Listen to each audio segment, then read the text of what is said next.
Hey guys, tonight we're staying up way past bedtime. The rain taps a restless Morse code on the classroom windows, each drop a tiny fist demanding entry. The fluorescents hum their usual off-key lullaby, the kind that makes your fillings ache if you listen too long. Somewhere down the hall, a locker door sighs shut on its own, metal on metal, soft as a secret. You probably won't make it to morning after this one. So, before you get comfortable, take a moment to like the video and subscribe, but only if you genuinely enjoy what I do here. Drop your city and local time in the comments. Let's see how far these midnight halls stretch. Now, dim the lights, maybe crack open a window for that midnight breeze, and let's walk the halls together. I'm standing at the back of room 204, the one with the busted projector that flickers like it's trying to remember a dream.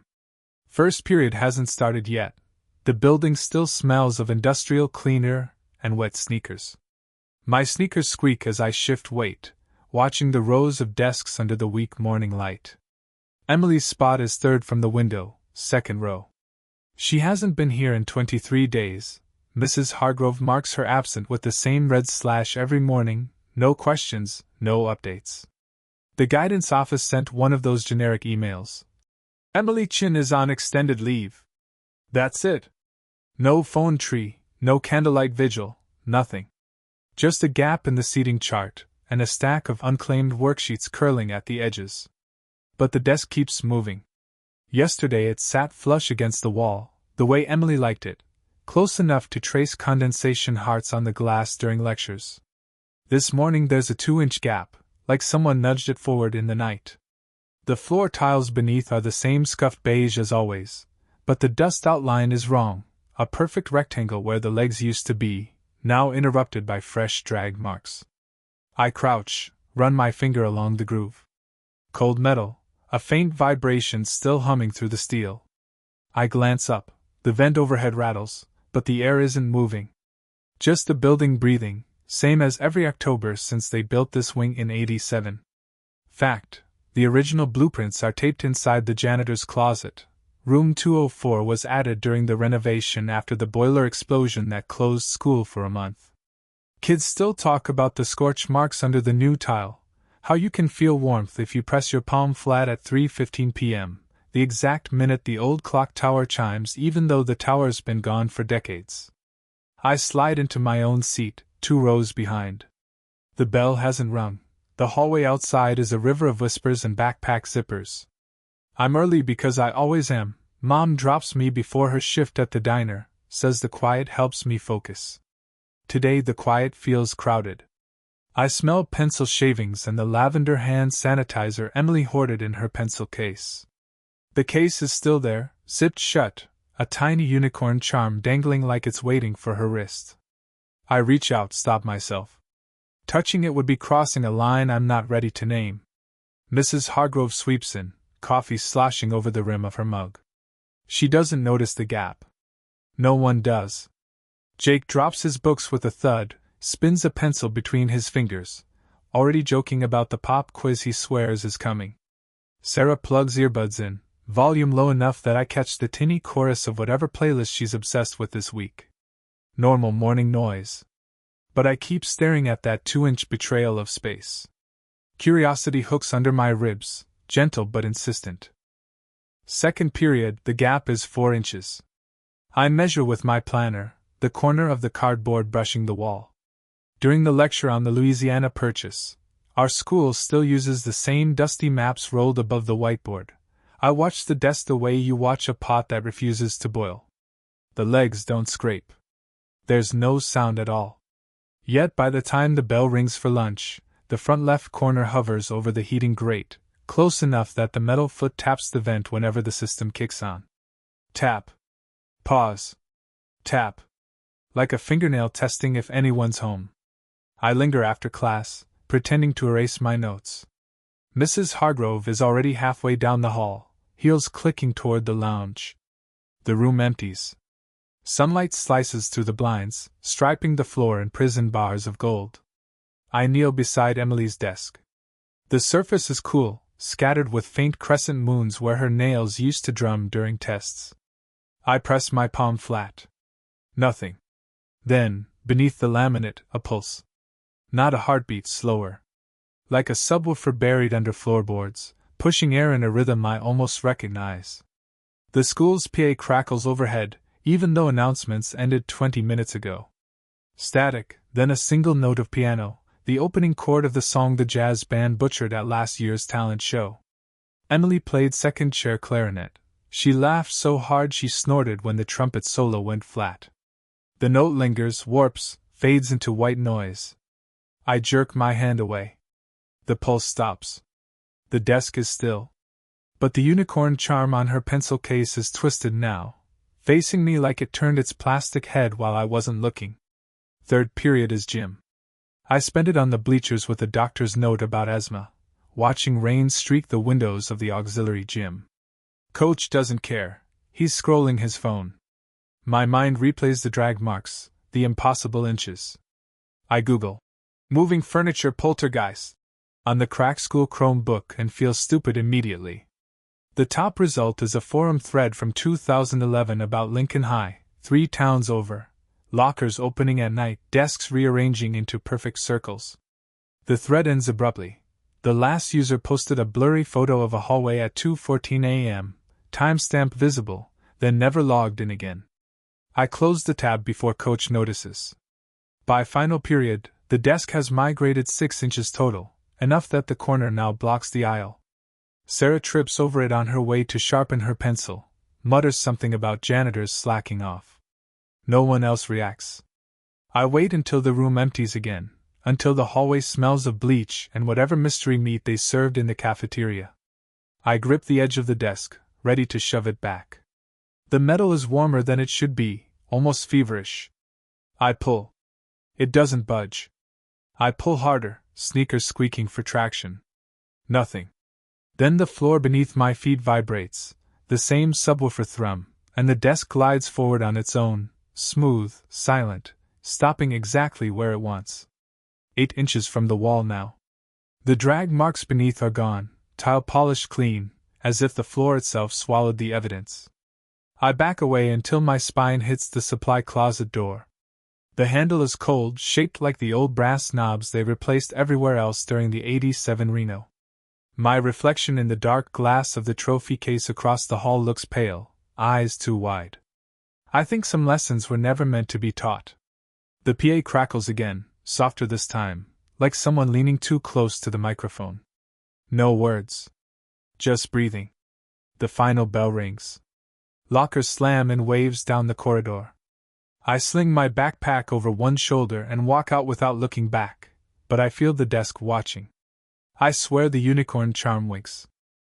The rain has stopped by the time I reach the bike rack, but the air hangs heavy, like the school itself is holding its breath.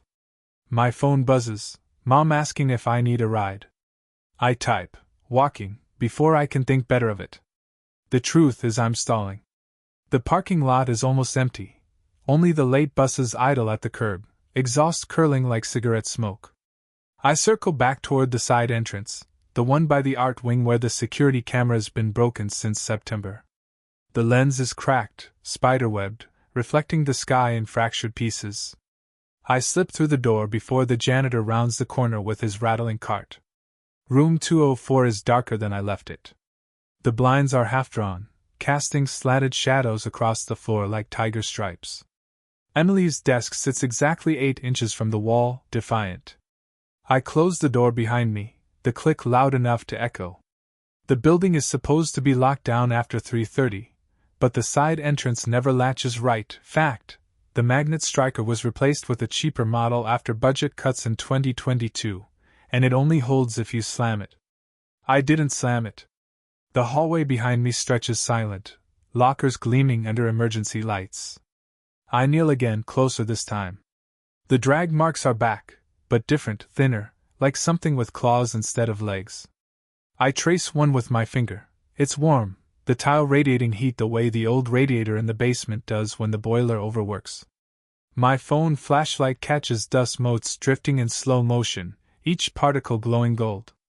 The unicorn charm on Emily's pencil case is facing the door now, as if it turned to greet me. I unzip the case.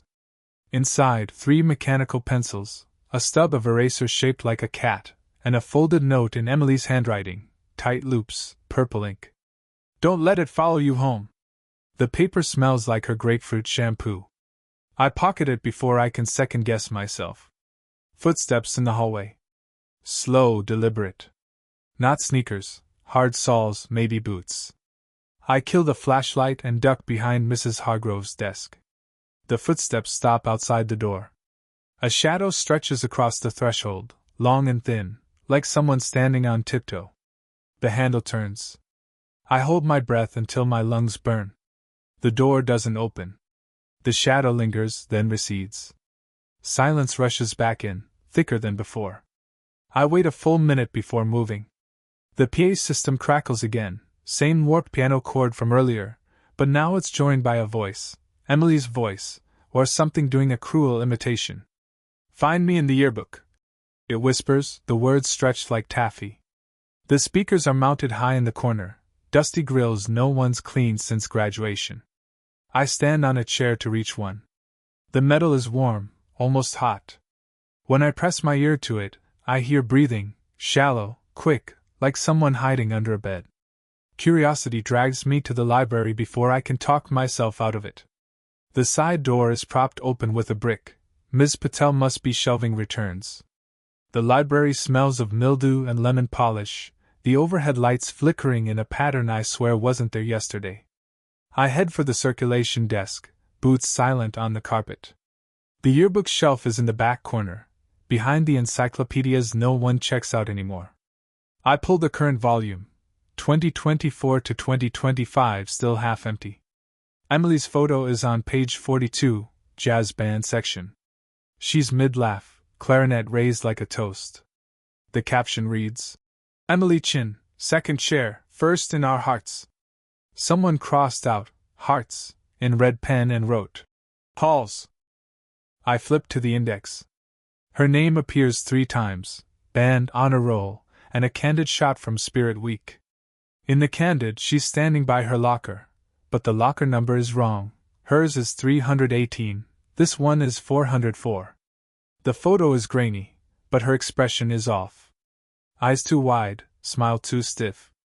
I check the date stamp, October 18th, 3 days before she vanished. The library lights flicker harder, plunging the aisle into stuttered darkness. When they steady, the yearbook page has changed.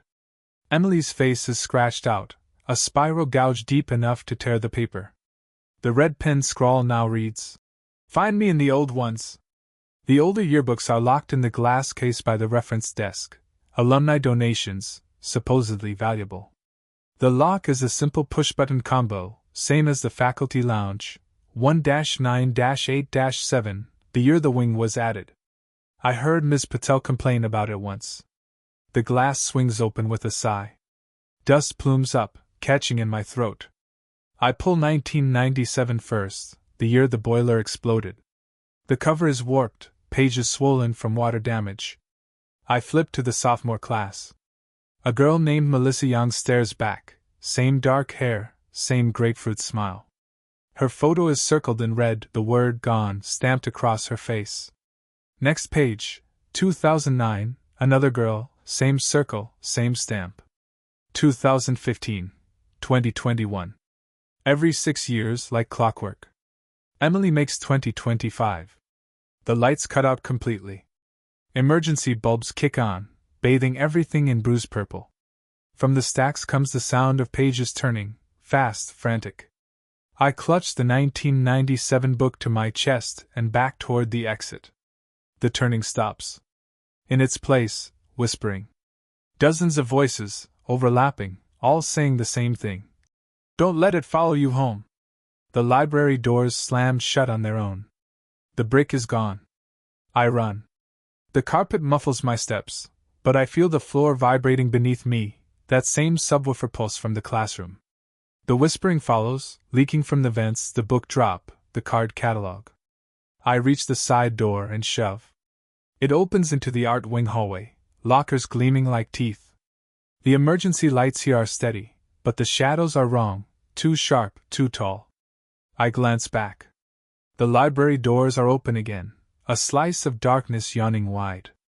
something steps out. Not a person.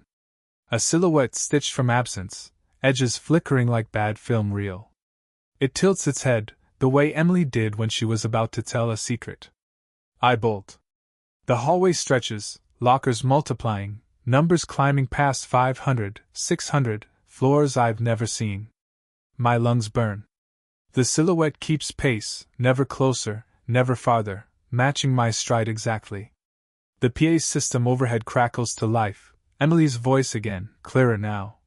3rd floor bathroom. Mirror. Hurry. The hallway ends at a stairwell I don't recognize, concrete steps spiraling up, graffiti from decades ago glowing under black light. I take them 2 at a time. The silhouette's footsteps echo below, soft as moth wings. 3rd floor is faculty offices and storage. The bathroom is at the end, past the trophy cases. The door is ajar, light spilling out in a sickly yellow. I push inside. The mirrors are old, wavy, installed before the renovation. My reflection stares back, but it's a beat behind, mouth opening after mine, eyes blinking late. The silhouette fills the doorway behind me, but in the mirror it's Emily. She raises a finger to her lips. Shh. The lights flicker. When they steady, the silhouette is gone. So is my reflection's delay. But Emily's voice lingers, coming from the drain this time. It's not me moving the desk. Water drips upward, defying gravity, beating on the ceiling like mercury. I back out of the bathroom, yearbook still clutched tight. The hallway has returned to normal. Lockers 300 to 320, the art wing mural of a phoenix peeling at the edges.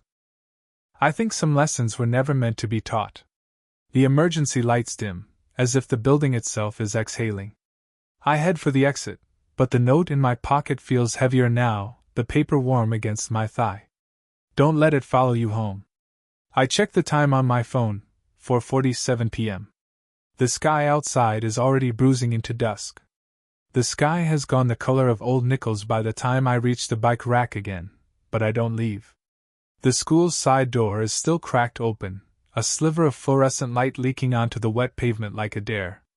My phone is at 12%, no charger, no ride. Mom thinks I'm at the library studying for the history test. I thumb a quick text.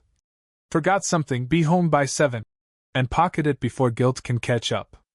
The air smells of wet leaves and the faint metallic tang that always clings to the building after rain, like it's sweating rust. I slip back inside. The hallway is dimmer now, motion sensors flicking on one by one as I move.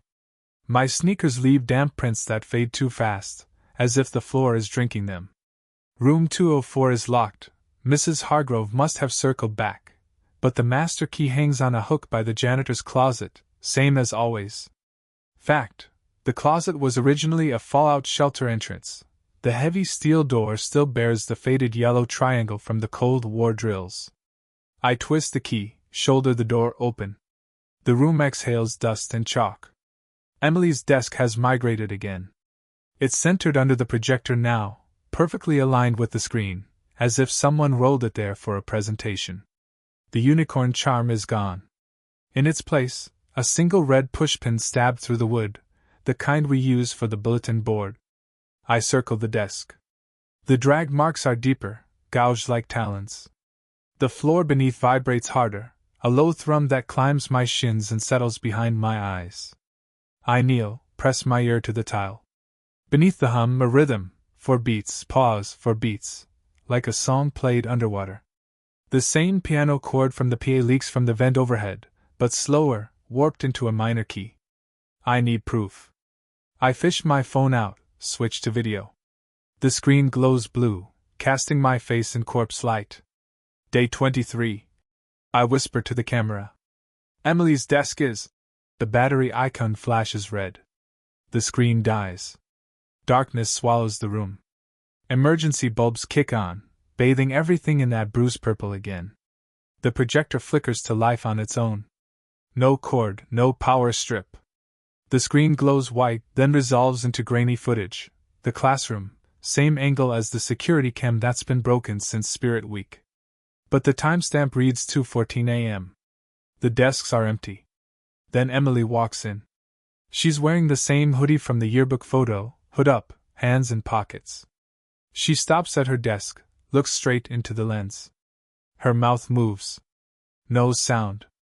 She raises one hand, points to the floor beneath her feet. The video loops. Again. Again. Each time her eyes grow darker, until the sockets are just hollows. I back away until my spine hits the supply closet. The door is ajar. Inside, the shelves are bare except for a single Polaroid pinned to the corkboard with the same red pushpin. It's Emily and me, 8th grade graduation, arms slung around each other in front of the Phoenix mural.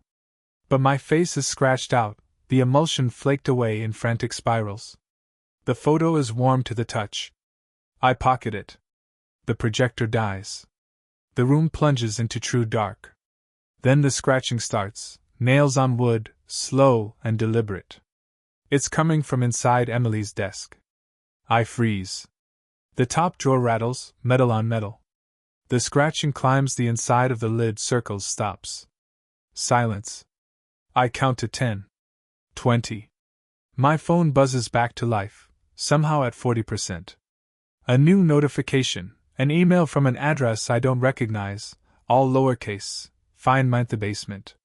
The sender's avatar is the unicorn charm, but the eyes are black dots. I know the basement. Everyone does.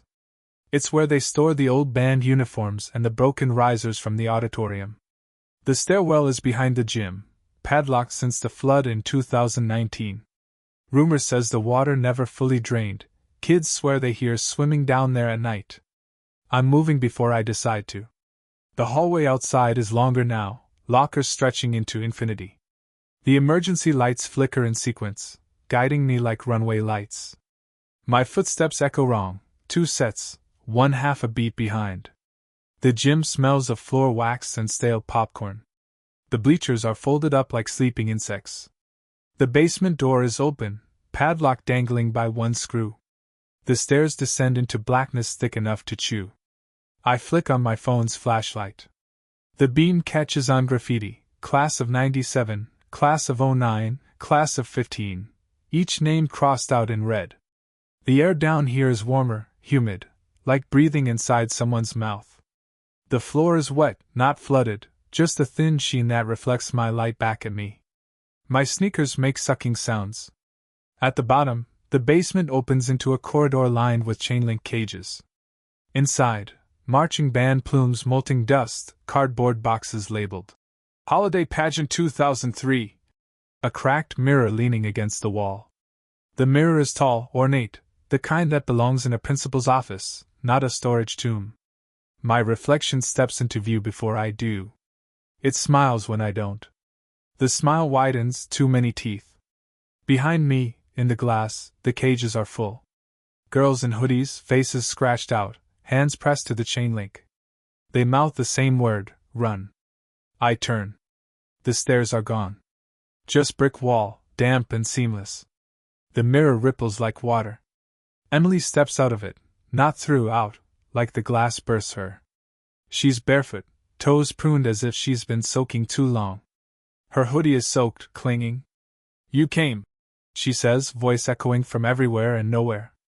The piano chord swells, deafening. She reaches for me. Her fingers are cold, but the cold burns. I stumble back. The wet floor gives way, tile becoming pool, water rising to my knees, my waist. The cages sink with me. The girls inside don't struggle. They watch. Emily's face is inches from mine. It's not me, she whispers. It's the space I left. The water closes over my head. Sound vanishes. Then the thrum returns stronger, pulling me down. I kick. My hand finds the edge of something solid, the mirror frame. I haul myself up, gasping. The basement is dry again. The mirror is cracked, a single fracture running from corner to corner. Emily is gone. But the Polaroid in my pocket is wet now, the ink bleeding. My scratched-out face stares up at me, eyes black dots. The stairs are back. I climb. Each step leaves a wet print that steams and vanishes. The gym doors slam behind me. The hallway lights are off completely now, but moonlight spills through the high windows, silvering the lockers. My phone buzzes, 6:58 p.m. Mom's text.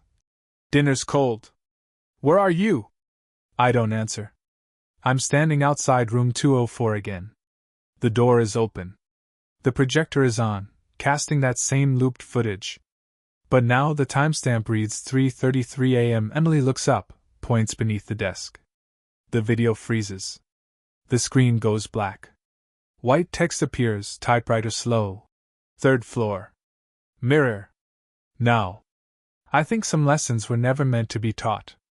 The unicorn charm lies on the floor in front of the door, eyes scratched out. I step over it.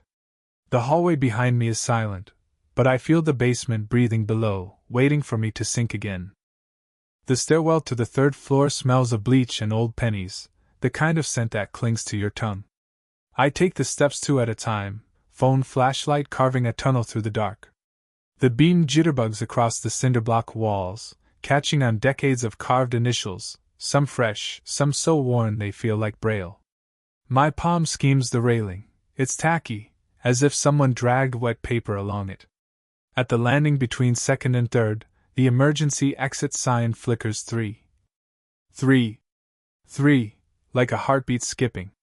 3rd floor is faculty territory after hours, frosted glass doors, nameplates polished to a smug gleam. The trophy cases glow under their own battery lights, gold-plated runners frozen mid-stride. I pass Mr. Delgado's office, door ajar, his ancient desktop humming like it never sleeps. The hum syncs with the thrum in my bones, the one that started under Emily's desk and followed me through the basement. I don't stop. The bathroom is at the far end, past the copy room where the machine always jams on purple paper. The door is heavier than I remember, hydraulic hiss as it swings inward. Inside, the air is colder, tiled walls sweating. The mirrors are the original 1987 installs, wavy, mercury-backed, the kind that make your reflection look drunk. There are 4 sinks for mirrors, 1 flickering fluorescent tube overhead. My phone light dies the second I cross the threshold. The tube steadies, buzzing like a trapped bee. My reflection steps into view before I do. It's me, but wrong. Hair plastered to the forehead with water that isn't there. Hoodie soaked, clinging like Emily's. The eyes are too dark, pupils blown wide. The reflection smiles. I don't. It lifts a hand, presses palm to glass. I feel the cold on my side, though inches separate us. The glass warms under my touch, then pulses, thump, thump, like a second heart trapped inside the mirror.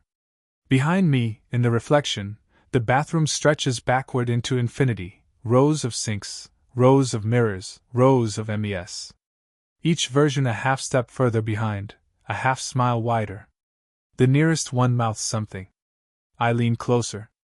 The glass fogs with my breath, but the words appear anyway, etched in the condensation. Look down. I do. The floor tiles are wet, reflecting the ceiling light in oily swirls. My sneakers leave no prints. But something else does, bare feet, small, the second toe longer than the first. Emily's feet. The prints lead from the last stall to the mirror and stop. No return trail. The stall door is closed, a sliver of shadow beneath. I nudge it with my foot. It swings inward on silent hinges. Inside, the unicorn charm, hanging from the coat hook by its broken chain. The plastic eyes are scratched out, but it's weeping. Clear drops bead at the sockets, fall upward, vanishing into the ceiling. The drops smell like grapefruit shampoo. I reach for the charm. My fingers pass through it, cold, then burning. The stall walls ripple like water. The mirror behind me cracks, a spiderweb spreading from the center. My reflection steps out. Not me. Emily. She's dripping, hoodie heavy with water that isn't wet. Her mouth moves. No sound. She raises both hands, palms out. 10 fingers, but the skin is translucent. I see the tiles through them. She presses her hands to my reflection's hands. The glass between us bulges soft as taffy. My reflection's mouth opens in a silent scream. Emily's face splits into that too-wide smile.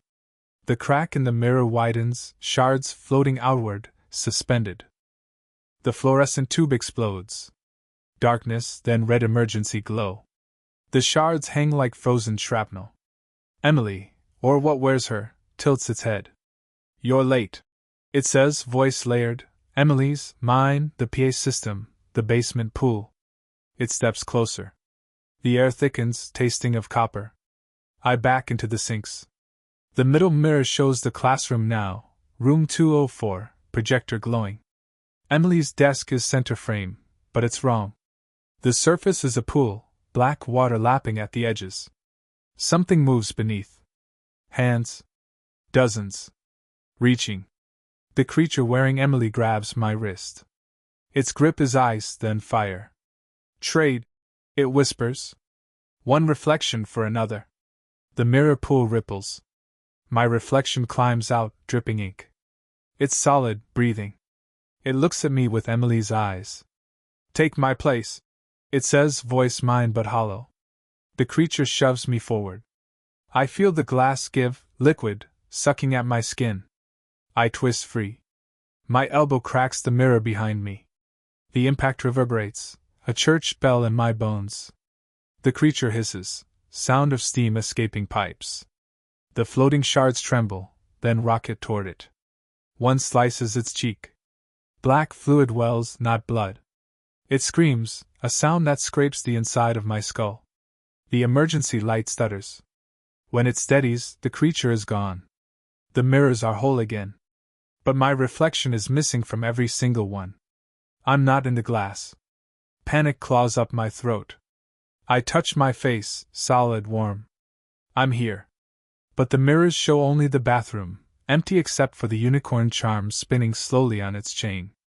The chain lengthens, lowering the charm like a pendulum. It stops at eye level. The scratched-out sockets blink. Once. The PA crackles overhead, though there's no speaker in here. "Yearbook room," Emily's voice says, clear as the day she asked to borrow my notes. "Page 42. Hurry." The charm drops, clatters on the tile. The plastic splits open. Inside, a single Polaroid, smaller than the last. It's me, standing in this bathroom, taking this photo. Timestamp, 3:33 a.m. tomorrow. I run. The hallway outside is wrong. Lockers replaced by mirrors, floor to ceiling. Each reflects a different time. Me at 8, gap-toothed. Me at 12, braces. Me last week, laughing in the cafeteria. The reflections don't move with me. They watch. The yearbook room is at the end, door propped open with a red pushpin. I shoulder inside. The room smells of dust and developer fluid. Shelves tower, yearbooks stacked like bricks. The newest volume lies open on the central table, page 42. Emily's jazz band photo. But now there's a second picture beside it. Me, standing beside her desk, phone raised, filming. The caption. Documenting the absence. My face is scratched out. The red pens scrawl beneath. It's easier when they don't look back. The lights die. Moonlight spills through the high windows, silvering the spines. The open yearbook flips pages on its own, windless, deliberate. It stops on 1987. The boiler explosion. A group photo, students evacuating, smoke billowing. One girl stands apart, staring at the camera. Melissa Young. Her mouth is open mid-scream. The photo bleeds. Red ink seeps from her eyes, pooling on the page, dripping onto the table. The drops form words: basement, mirror, trade. I slam the book shut. The cover is hot. When I open it again, every photo is the same: Emily's desk, empty, centered.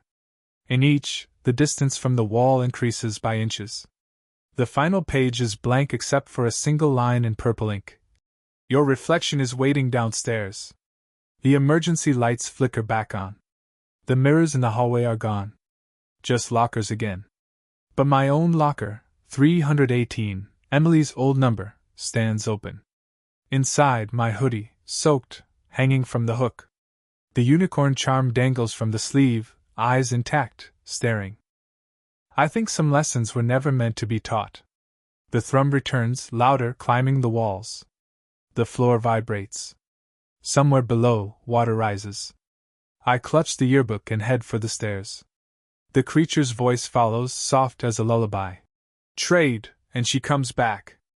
Refuse, and you stay. The stairwell down smells like the inside of a photocopier, ozone and hot paper. I descend with the yearbook pressed to my chest like body armor. Each step leaves a wet print that steams and vanishes, the same way the basement swallowed my footprints earlier. My phone is dead again, but the emergency strips glow red, pulsing in time with the thrum that now lives under my ribs. Locker 318's open maw lingers in my mind, my hoodie dripping, the unicorn charm blinking awake. I don't look back. Second floor landing. The trophy case lights are off, but the glass reflects something moving behind me, tall, stitched from shadow, dragging a clarinet case that leaves no sound. I don't turn. I know the rules now, mirrors lie, reflections trade, and looking is consent. I keep moving. The art wing mural peels in long curls, the phoenix shedding feathers of paint that float upward and stick to the ceiling like dead moths. First floor. The hallway stretches, then compresses, accordion style. Lockers breathe in and out, metal lungs. I pass the nurse's office, door ajar, cot unmade, a single grape lollipop melting on the pillow. Emily's favorite. The candy leaves a purple stain shaped like a mouth. I gag on the sweetness that isn't there.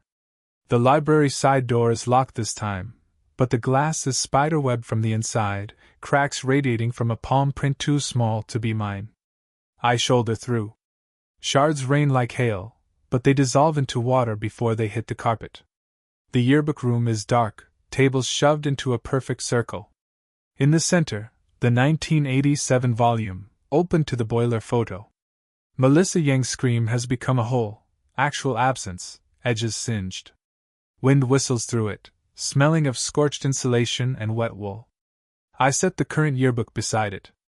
The pages flip on their own, faster, until they stop on a blank spread.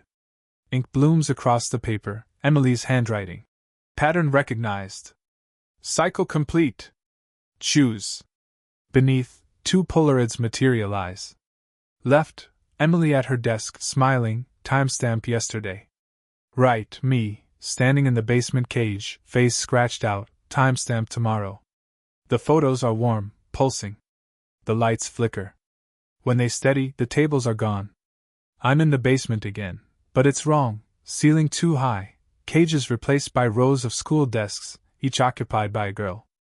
Melissa, 1997. The girl from 2009 whose name I never learned. 2015, 2021. Emily. And an empty desk at the front, nameplate blank. They all turn to look at me. Their eyes are mirrors. My reflection sits in every single one, younger, older, scratched, whole. The thrum is deafening now, a heartbeat shared by the building itself. Emily stands. Water pours from her sleeves, but her feet are dry. 6 years? She says, voice soft, almost apologetic. The space left behind gets hungry. It borrows a reflection to fill the gap. Then it needs another. And another. She gestures to the empty desk. Yours fits. I back up. My spine meets cold chain link. The cage door swings shut. The lock clicks. The girls don't move, but their reflections do, crawling out of their own eyes, pooling on the floor like spilled ink. The ink rises, forming a tide. It laps at my sneakers, warm as blood. I open the 1987 yearbook. The hole where Melissa screamed is larger now, big enough to reach into. I do. My arm disappears to the elbow. Inside is heat, boiler heat, the kind that blisters. Something grabs my wrist, small fingers pruned. Melissa's voice, cracked with smoke. Break the loop. Burn the first page. I pull free. The tide is at my knees. The girls chant in unison, a round that echoes off concrete. Trade. Trade. Trade. Emily's eyes are pleading. It's not forever, she whispers. Just until the next absence. I tear the first page from 1987, the title page, dedication to the class that never graduated. The paper is brittle, veins of char running through it. I hold it to the emergency light. It catches instantly, flame blue at the edges. The chant stutters. The tide recoils, hissing. I drop the burning page. It lands on the ink, water spreads. Fire races across the surface, licking up the legs of the desks. The girls scream, but it's relief, not pain. Emily reaches for me through the flames. Her hand is solid now, warm. "Run," she says. The cage door swings open. I bolt. The fire climbs the walls, eating graffiti, eating years. Behind me, the desks collapse into ash. The thrum becomes a roar, then a sigh. I'm in the stairwell again, but it's collapsing, steps folding like paper, railing melting. I climb through smoke that tastes of grapefruit and scorched film. First floor. The library is an inferno, but the flames don't touch me. The yearbooks on the shelves curl, pages lifting like wings. I burst through the side door into the art wing. The mural is alive. The phoenix screams, bursts into real fire, feathers of flame scattering across the ceiling. Room 204. The door is gone, just a jagged hole. Inside, Emily's desk is the only thing untouched. The surface is glass smooth, reflecting the burning library behind me. My reflection stands on the other side of the desk, smiling. It's wearing my face, but the eyes are Emily's. It lifts the unicorn charm, eyes intact, blinking. "Thank you," it says, voice mine. The cycle resets. The desk cracks down the middle. Black water gushes out, but it's clean, cold, smelling of rain. The reflection steps through the crack, solidifies. It's me. I'm me. We stand face to face. The fire behind us dies as suddenly as it began, leaving only moonlight and the smell of wet ash. Emily's voice, from everywhere. "You burned the anchor. The space is empty now." But empty hungers. The reflection, me, raises a hand. I mirror it. Our palms meet. There's no glass between us. The contact is warm, then searing. My outline blurs. I feel myself thinning, like paper held to light. I think some lessons were never meant to be taught. I pull away. The reflection stumbles, confused. I grab the cracked desk, heave. It's lighter than it should be. I drag it to the window, shove. Glass shatters. The desk sails out, 3 stories down, lands on the pavement with a sound like a period at the end of a sentence. The reflection screams, a sound that isn't mine. It reaches for me, fingers stretching too long. I step back. The floor beneath it ripples, opens. It falls, silent, into the dark between tiles. The room exhales. The moonlight steadies. Emily stands where the desk was, barefoot, dry, smiling the way she did in 8th grade. "You broke the pattern," she says. "But patterns scar." She touches her cheek. There's a burn there, shaped like my handprint. It fades as I watch. Sirens in the distance. The fire alarm finally trips, too late. Emily walks to the broken window, looks out at the desk splintered on the concrete. "Tell them I transferred," she says. "Tell them I'm fine."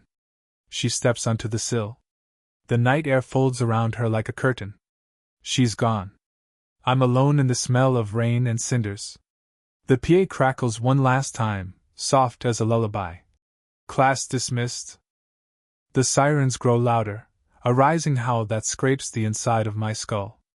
I stand in the wreckage of room 204, glass crunching under my sneakers like thin ice.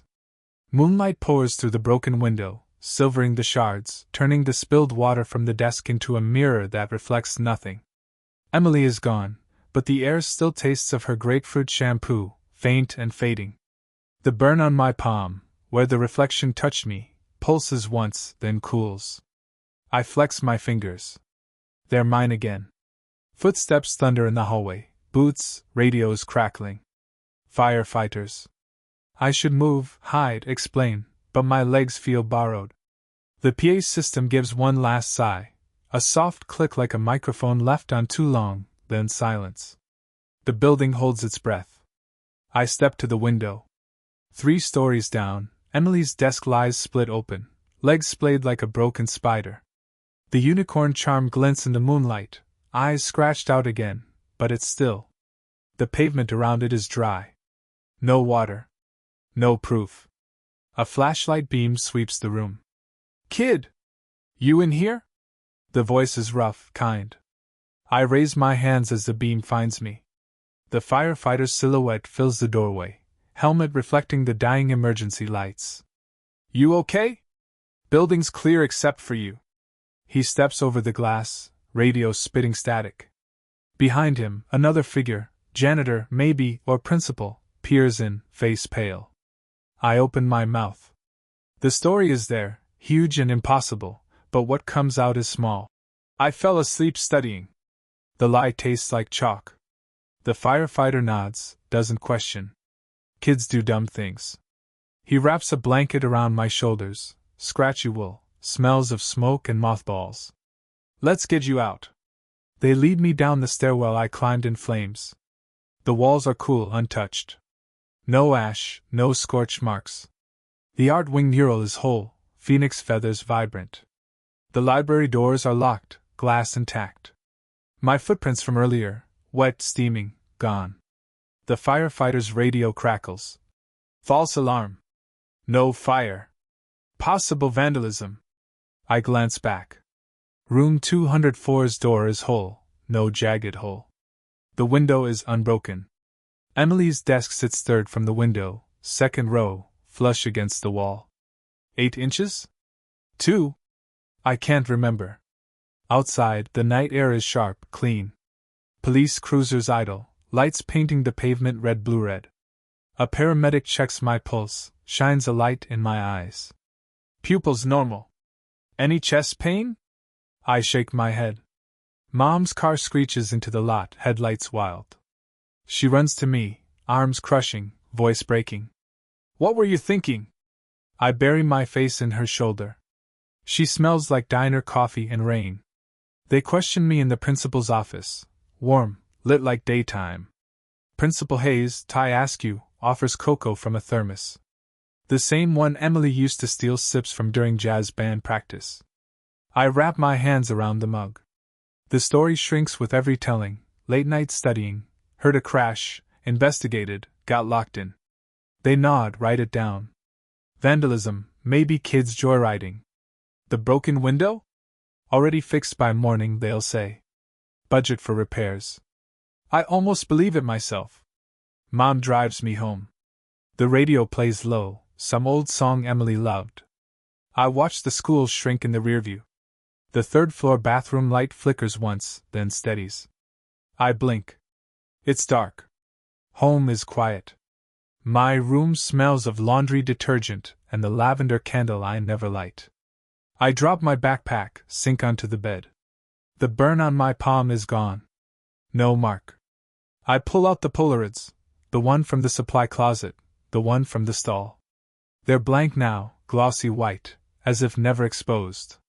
The yearbook I carried through fire is on my desk, but it's the current one, pages pristine. Emily's photo is there, smiling, caption untouched. No red pen. No scratches. I open my laptop. The forum thread from 2011, Lincoln High, moving lockers, is gone. 404 error. I search. Boiler explosion 1987. Nothing but a brief article, minor incident, no injuries, school closed 1 week. No Melissa Young. No pattern. Sleep won't come. The house creaks like it's settling into the story they want. At 3:33 a.m., I check the clock, my phone buzzes. Unknown number. A photo.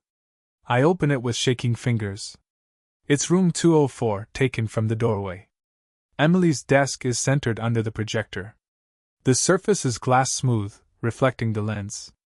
In the reflection, I'm standing at the window, looking out. But I'm here in bed.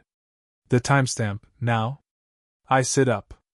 The hallway outside my room is dark, but the floorboards hum, that subwoofer thrum, softer now, almost gentle. I pad to the window. Across the street, the school's silhouette is black against the moon. One light glows on the third floor. The bathroom. It flickers once, twice. Morse code. Or a blink. I think some lessons were never meant to be taught. But some absences refuse to stay empty. Morning comes gray. Mom drives me to school. The lot is full, kids laughing, normal. Room 204 smells of lemon polish. Mrs. Hargrove marks the roll. Emily Chin, absent. The red slash is there, but fainter, like it's fading. Her desk sits flush against the wall. No drag marks. No unicorn charm. Sarah trips over nothing, mutters about clumsy janitors. Jake spins his pencil. The projector hums, waiting for a presentation that never comes. I take my seat. The floor beneath me vibrates, just once. A promise. Or a thank you? The bell rings. First period begins. The building settles into daytime noise. Lockers slamming, announcements crackling, sneakers squeaking on polished tile. Rain starts again, soft, tapping the windows like fingers testing glass. I sit at my desk,